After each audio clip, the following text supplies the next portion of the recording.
Pernah nggak sih ngerasa pikiran kita tuh kayak rame banget, susah dikendaliin?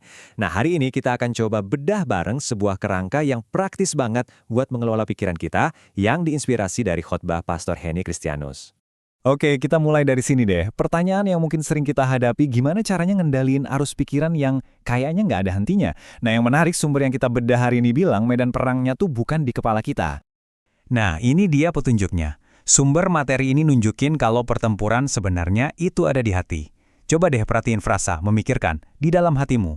Ini dia intinya, kunci dari semua yang akan kita bahas. Ini yang membawa kita ke ide utama yang pertama, dari mana sih asal pikiran kita, yang ujung-ujungnya jadi tindakan kita.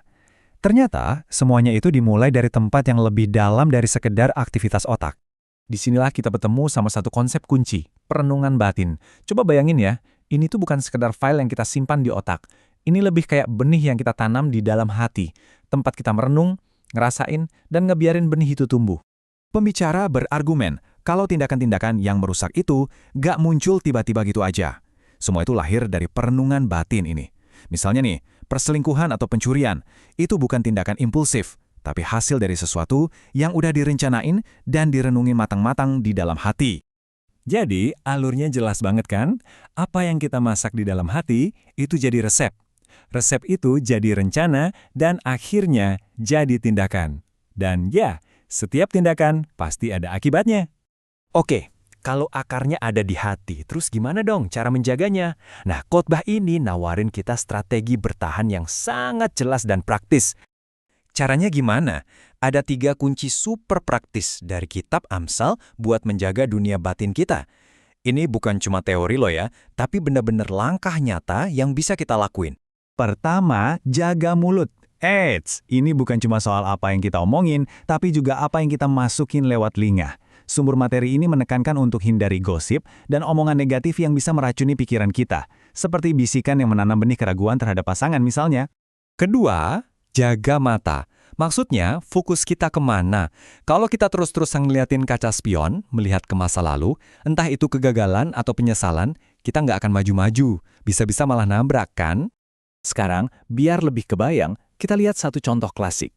Kisah ini nunjukin dengan jelas apa akibatnya kalau hati nggak dijaga.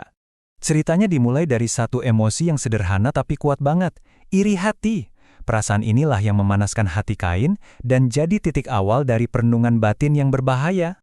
Dan di sini, Tuhan kasih peringatan langsung, membingkai pergulatan batin ini sebagai sebuah pilihan. Kamu kuasai perasaan ini, atau kamu yang akan dikuasai olehnya. Ini momen krusial yang menunjukkan adanya tanggung jawab pribadi. Dan karena Kain gagal menjaga hatinya, perenungan batinnya tentang iri hati dan amarah itu akhirnya memuncak jadi tindakan yang tragis. Ini contoh nyata dari alur yang tadi kita lihat. Dari hati, kepikiran, jadi rencana, lalu tindakan.